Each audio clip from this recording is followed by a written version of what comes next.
come to bless the Lord, gathered here in unity, to praise the Father, Spirit, and the Son. All hail the blessed Trinity, who was and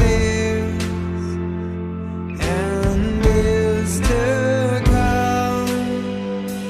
One hope, one faith, one joy and one salvation, one Christ, one cross, one death and resurrection.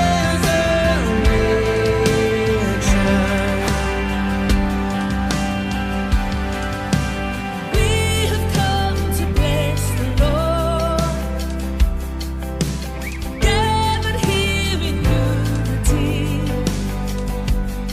to praise the Father, Spirit, and the Son. All hail the blessed Trinity, who was and is to come, who was and is to come. One hope, one faith, one joy and one salvation, one Christ, one cross, one death and resurrection.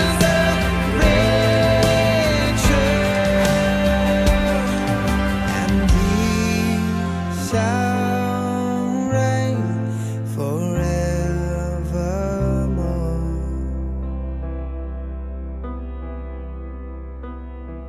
And he shall reign forevermore.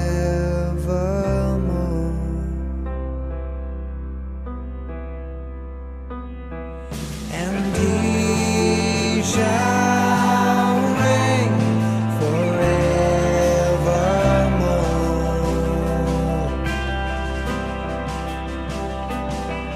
And he shall reign forevermore.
Hi everybody, my name's Helen. I'm one of the pastors at Bethel Church in Albury. Thanks for joining us online today.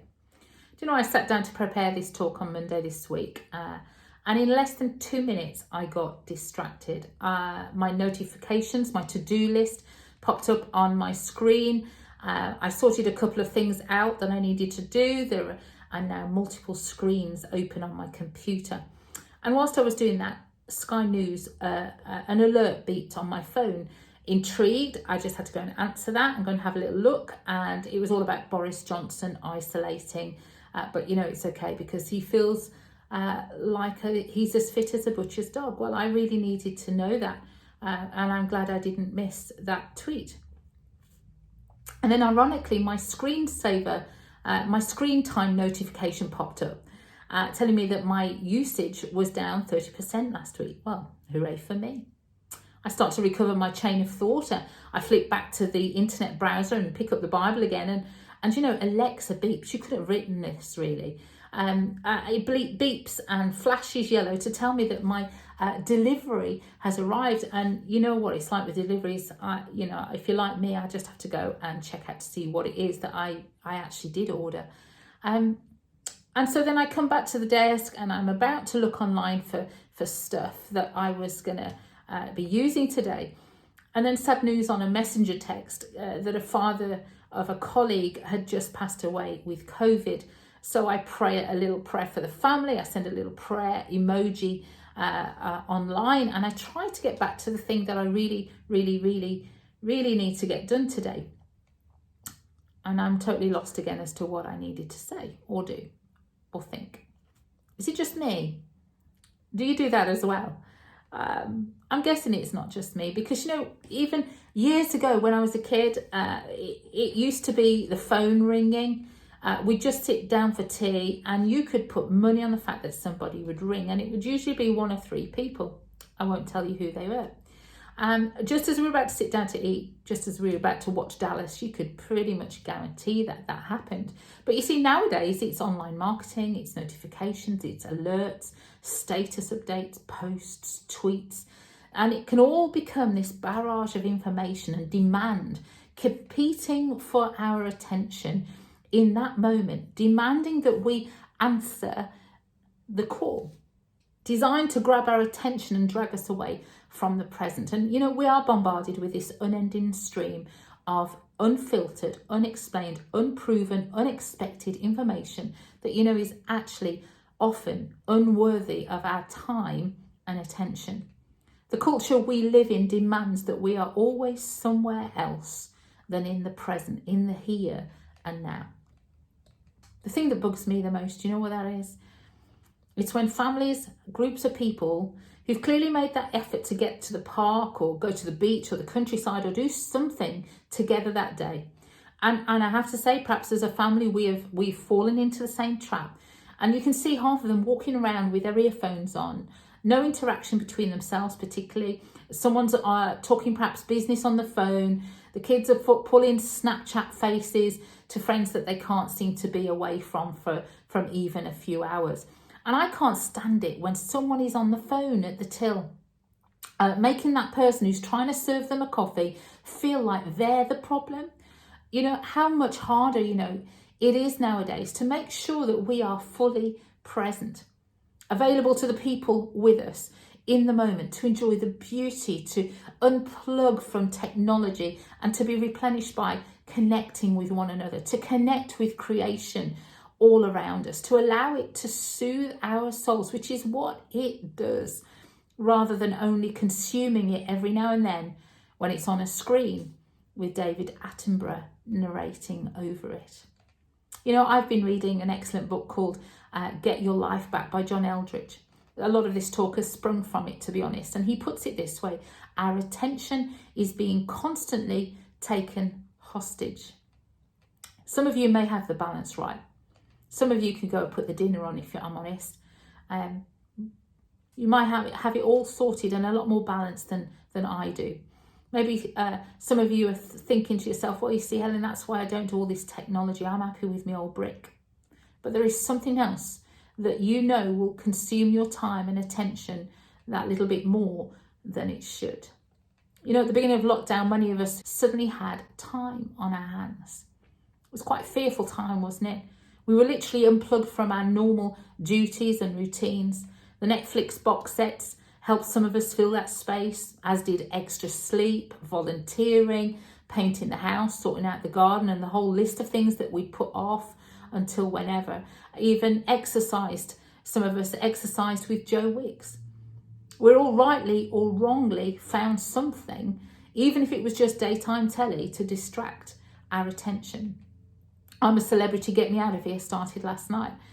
No doubt about it. It will compete for my attention at the end of each day between now and Christmas. And you know what? I will choose to make room for it.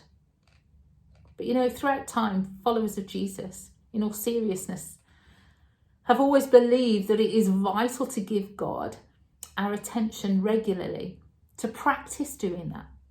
The writer of Hebrews encourages us to run the race that God has set before us. And we do this by fixing our eyes on Jesus, the champion, the author of our faith, the perfecter of our faith. Psalm 34 verse 5 says, those who look to him are radiant, they're enthused, they're full of life. The writer of Psalm 1 said, blessed is the one who does not walk in step with the wicked, or stand in the way of sinners, or sit in the company of mockers, but whose delight is in the law of the Lord, and who meditates on his law day and night. That person is like a tree planted by streams of water, which yields its fruit in season, and whose leaf does not wither. Whatever they do prospers. Not so the wicked. They are like chaff that the wind blows away. You know, there's two types of people here. One who's rooted and life-giving, no matter what life throws at them. And the other who's so lacking in substance that they're compared to a dandelion, like one of those 1 o'clocks, swept away with the slightest puff of wind. You know, we can't give God our attention when our attention is constantly being targeted and taken captive, and more so that we even cooperate with that attention grab. Nicholas Carr, writer of a book called The Shallows, What the Internet is Doing to Our Brains, he suggests that there is enough evidence to say that technology is reshaping our ability to take in information and even reshaping the structures of our brains. No wonder we can't focus on anything for long.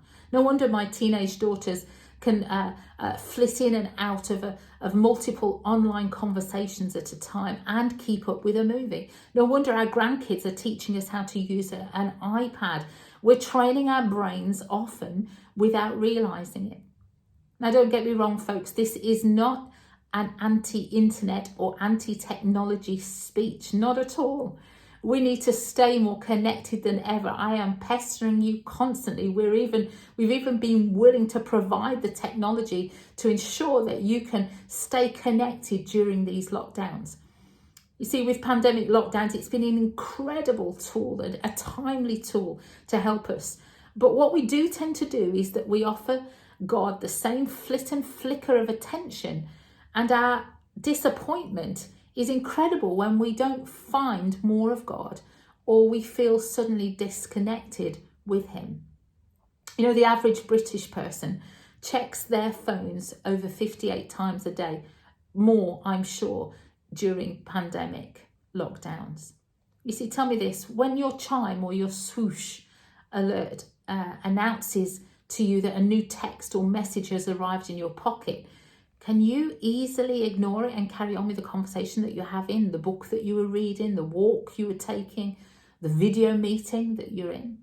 Can you turn your phone to night mode, or even, dare I say it, off? Is the phone the last thing you look at night and the first thing you reach for in the morning? To be honest, more often than not, that's me. That's what I do. You see, someone recently heard my phone ping in my pocket and asked me if I needed to get that. That was very thoughtful of them. But the reality is whether we like it or not, it's become the socially accepted norm that we think other people in front of us have other more important things to deal with. You know, John Eldridge suggests that we actually prefer distraction. He says the more distracted we are, the less present we are to our soul's various needs, hurts, disappointments, boredom, and fears.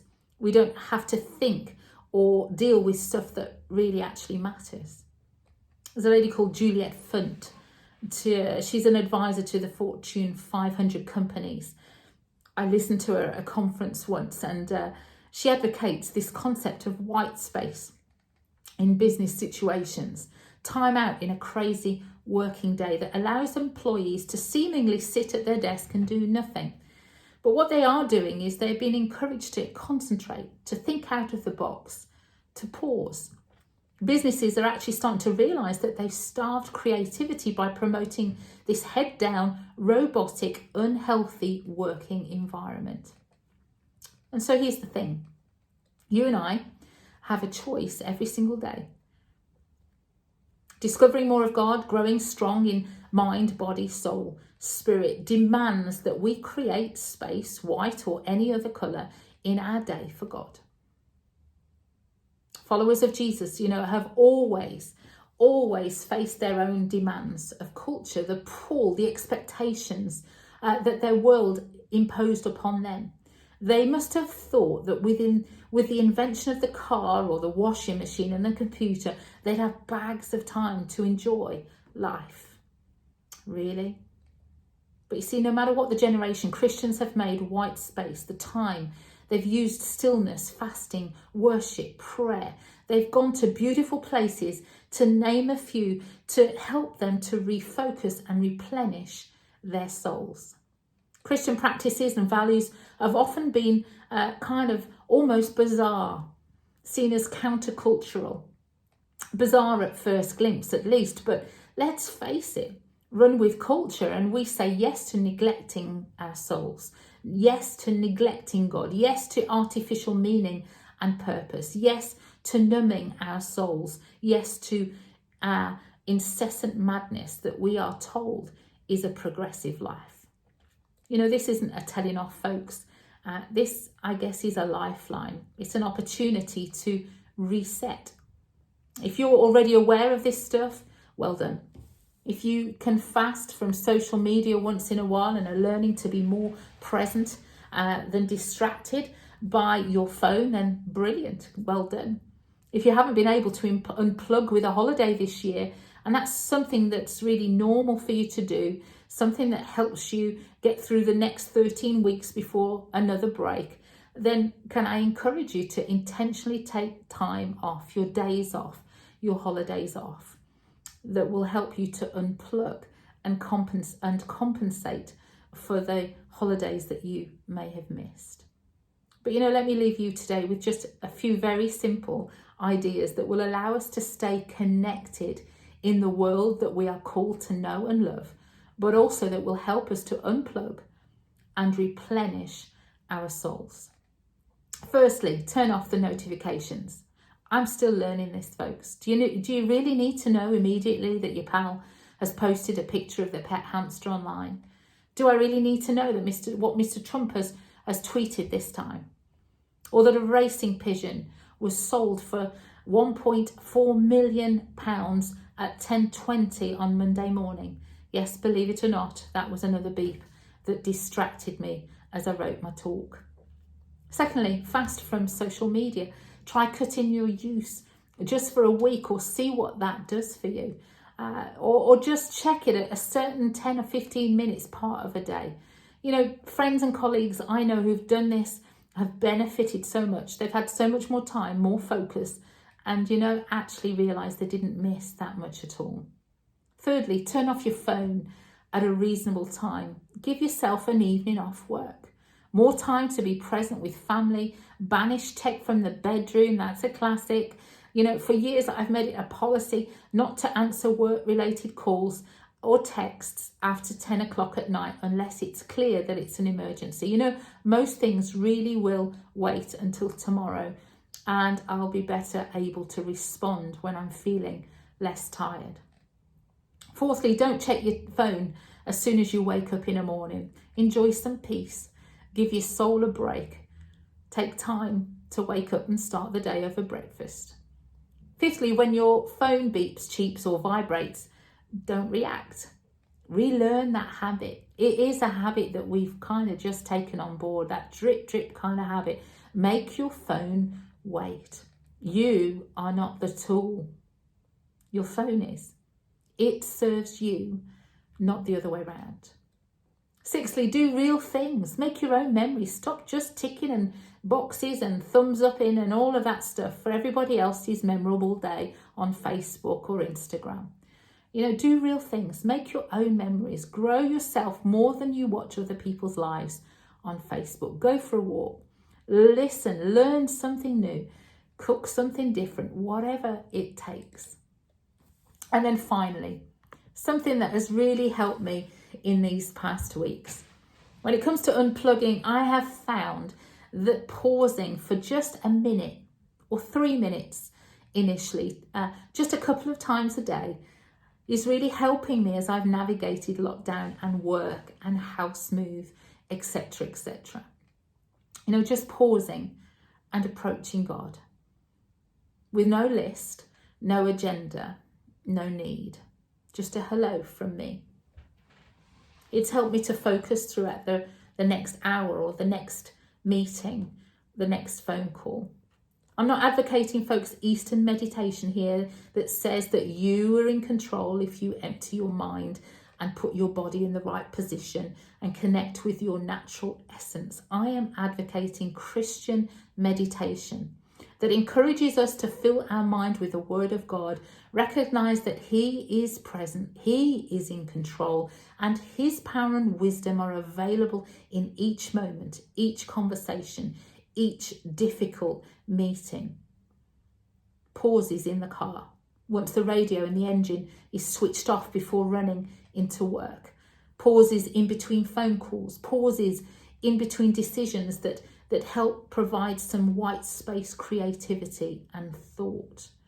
Pauses that help me give everything and everyone to Him. Pauses that help me focus on a word, a passage from the Bible, and just repeating those words out loud.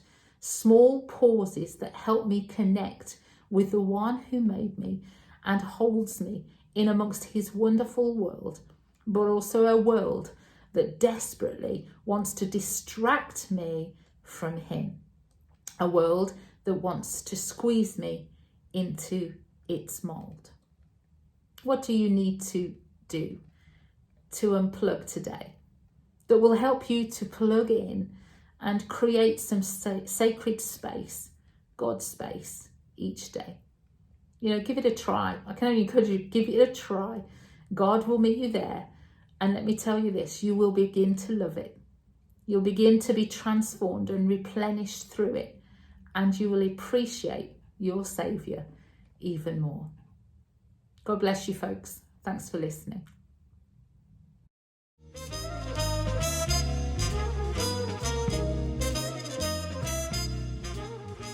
Today, I want to introduce you to Anna Marie and Steph, mother and daughter, and have been with us for how many years? 2 years, about 2 years. 2 years. So they're related to people in the church, but that doesn't matter. So tell us a bit about yourselves. Well, I'm Anna. My grandparents were Italian. They came over in the mid-50s as immigrants from Italy. They were Catholic. They became born-again believers in about mid-60s. Oh, right, okay. And they went to a Brethren Gospel Hall in Small Heath. And it was very strict upbringing, very different. Sure. So when we were born, that's where we all went. Yeah. So sure. we'd known about God and Jesus. We've been brought up in that family. Very, I think it was very secure sort of. We weren't really exposed to much of the world. Okay. Grew up, got married, had 2 children. I'd come away from God for a period of time. We went to go and live in Ireland. I went to go and live in Ireland. And I'd made some wrong choices. Don't we all, Anne-Marie? I just felt very isolated, very alone, very low. And I think things you've been brought up, you took for granted. I think, and when you're by yourself on your own, I think that's when the reality comes in. Everything you've been brought up, you believe in, you have time to reflect. Yeah. And I remember thinking it was my fault. I've made wrong choices as well. I was away from the family, so things you want to talk about with people, sometimes you just don't have that opportunity to really just offload. You've had quite a mixed life. So you said you've got 2 daughters, and there's one sitting next to you. Helen. A son and a son. Hello. A son and a daughter, yeah. Hi, Steph. Listen, tell us about yourself, Steph. So I've always been brought up in church, as my mum was saying, like, from a young age. I've always known about God, but really my faith didn't really come into play until we moved to Ireland. I felt that's where my faith was tested the most. And I just remember praying to God. I don't know how to word it. I basically turned to him and asked him for help, and I can say he delivered more than delivered. He has blessed me so much in life. And living in Ireland is very different to over here. Like, even going to school, like, it's very religious. And it was so nice to see people worship God, like, in everyday life. Like, I had friends that always used to speak. It was just easier, if that makes sense, especially talking about faith and stuff like that. How do you find it and now? Then, I find it good. Like, I've got friends who are Christians as well. When I get to uni, it's really nice. Like, we talk and things like that. But it surprised me when we came back over here that I had friends that didn't know that I was Christian until I came back. So maybe it's my fault that I wasn't that openly talking about my faith and stuff like that. And it's been very difficult. It takes a lot of confidence when you move from one context to another, and you're making new friends who are not Christians, and it can feel quite alien, can't it? Definitely, I agree with you. Yeah. And it was nice just to have mutual ground. Like, they've obviously grown up in churches as well over there and stuff like that. So it's really nice and stuff like that. I think God was working with both of us while we were in Ireland separately, because while you were going at your school, she came home one day and she said, we've had missionaries that had gone to America and they'd come to school and talked about it in Canada. And I'd gone to school and I was sitting in an assembly and I had some old-fashioned choruses come into middle of school assembly I'd not heard since I was at Sunday school myself, and it just made me cry. And I thought, you could be far away, thinking you're far away from everyone, but God's there, always calling you and just nudging you. Doesn't He break into your day when He needs you? You know? And I think when we came back over here, it was just rediscovering everything we'd taken for granted and become. You can see God's hands in everything we do. Definitely. Day to day, little miracles that He's always there. And I think the Bible verse, I think that comes to mind, that I had at the back of the church as we were growing up, is Jesus Christ is the same yesterday, today and forever. And I think in this world, especially now with the pandemic, I just think everything's changing, but God never changes. And that's our focus point, that we just have to be still. And He says, be still and know I'm God. And I think that's what it is, that just focus on God. So Anne-Marie, you work with young people with special needs. Yeah. This might be a difficult question and not one that I prepped you for. Where do you see God? Where do you see God at work amongst the special needs children? I think in their lives, in their eyes, in their lives, their innocence. God created us all the way we should be, whatever form that is, whatever ability it is. God doesn't make mistakes. Yes, right. Everybody is there in their own ability, and you see in the innocence of their eyes, the way they accept life. They just accept it. And I think that's the way we should be. Don't get dazzled by what the world gives us, but strip it all away. It's the heart, isn't it? The purity part. You see that. The simplicity of living, isn't it? We can live really simply, can't we? But yet we make it so difficult, because we're we're hemmed in on each side. You know, social media tries to shape our lives, doesn't it? Well, actually, I was thinking about your work, and when you look in the eyes of somebody who has special needs, there is that purity, there is an innocence that hasn't been, I don't know how to explain this, and I hope this doesn't come across rude to those that are listening, but it hasn't been affected, you know? There is a beauty in that. There's a Catholic priest called Henri Nouwen, and he set up an ark community. It's honestly, Anne-Marie, it's just beautiful the way he saw God through those with special needs. It's amazing. He was an amazing priest. So during the pandemic, how have you sensed God saying anything or doing anything through you that you wouldn't normally, you know? Just to focus on him, really, like just to keep going, no matter if it's physical, emotional, just keep going. I think at first it was very difficult. I think because everything, you heard the news, people panicking, panic buying, and it was very different to what we'd had. And I did become overwhelmed at first, and then I thought, well, actually, all through life, things have come and gone. Just focus. God knows what's going on. If He's looking after the birds and the flowers in the field, He's going to look after us. So just let the world. I think you have to watch the news, but then you have to switch it off. Otherwise, you do become depressed. And absolutely, I totally agree with you. So, what can we pray for you, Steph, in your studies, or just generally? How can we pray for you? I would say please pray for me in my studies. With uni at this time, it's very uncertain and there's a lot of obstacles because my course is very practical as well. Especially I do specialist hair and media makeup, which is like for film, TV, fashion shows. So it's very people oriented. Your face is so beautiful, isn't it? That's why you're Thank you. So good. Thank you.